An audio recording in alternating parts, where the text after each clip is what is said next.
welcome Paul Soileau.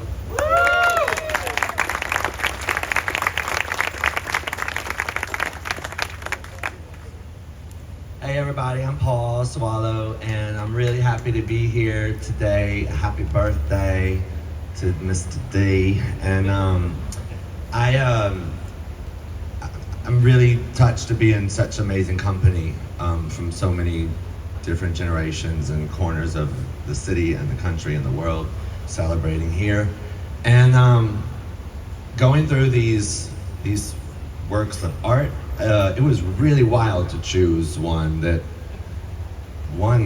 could be said out loud in public and with children and dogs running around, which is really exciting.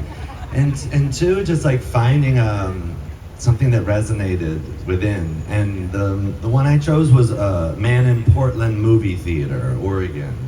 And it just reminded me of we as a community and our identities and what we're searching to be and what we're trying to find in this world, and the structures that we're given that never really maybe feel right to who we are on the inside, and the places we go to find reflections, to find things and people and places that resonate, and the dangers and the vulnerabilities of going into those dark places sometimes, not knowing what will happen. Could be good, could be bad. So this is Man in Portland Movie Theater, Oregon. When I was little, I used to come to this movie house every chance I got. I'd sneak in through the alley, I'd tap on the door real soft until one of the people sitting here got up and opened it for me. Sometimes I'd see the same movie 15 times. The fun of it was hanging out in the balcony with popcorn and ice cream and watching all the goings on around me in the seats. One time, hi New York. One time, I was hanging out for the late show.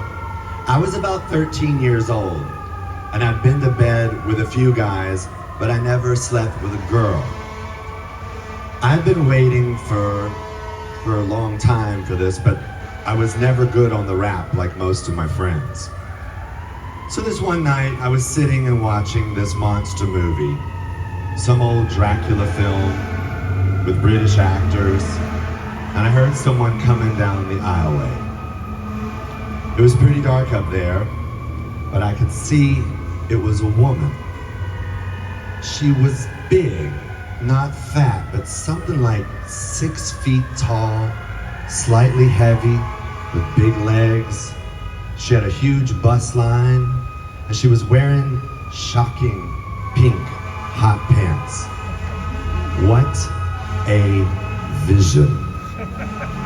Every head in the balcony turned.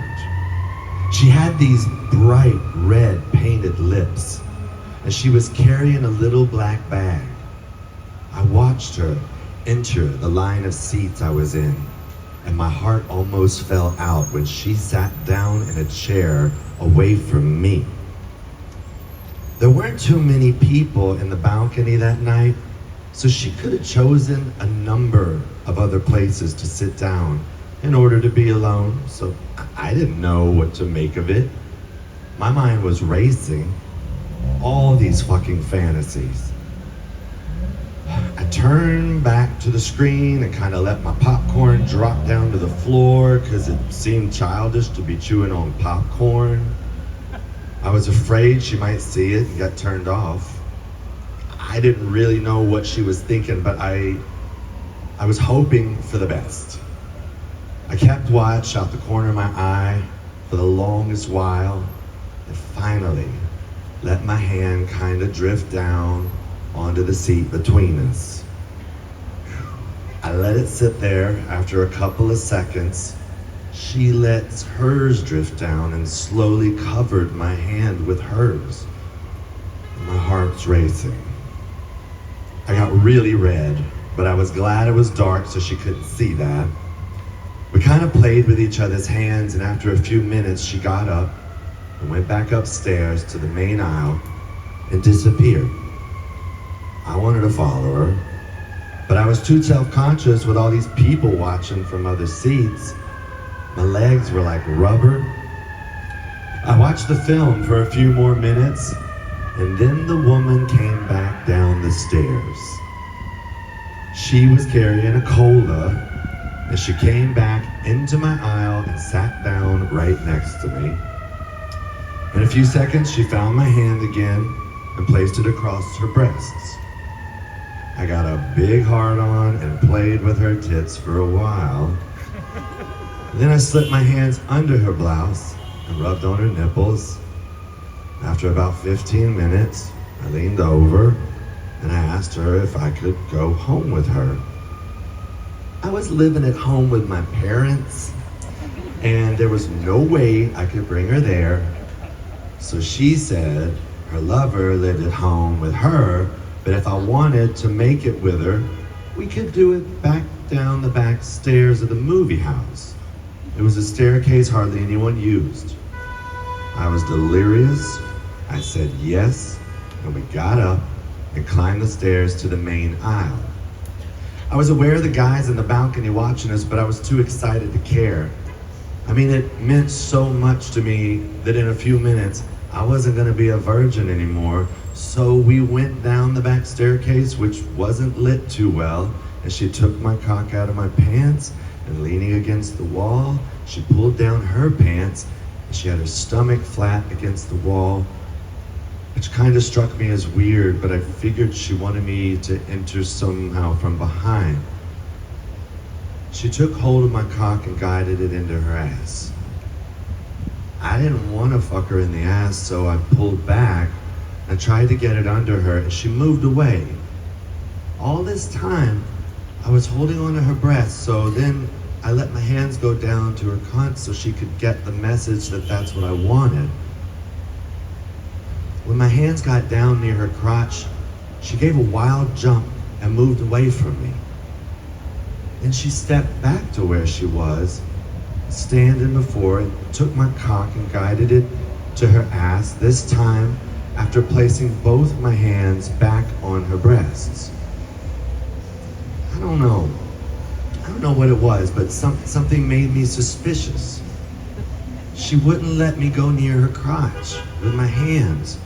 So I started playing with her breasts again, and at the same time I moved back slowly so that in order to get my cock into her ass, she would have to move away from the wall. When she did this, I was far enough away from the wall to give me quick room. I quickly slipped my hands down to her crotch, and sure enough, there was a cock and balls there. The guy turned around with this look of terror on his face. His mouth fell open, and he looked like he was afraid I was gonna beat him up. I mean, I was upset. It was like some kind of fantasy that had slowly started coming true, and then it was suddenly exploded. I just said, oh fuck. And I pushed him away, and I pulled my pants up, and I rushed down the stairs and out into the street, and I felt like crying, but I just ran all the way home. Thank you.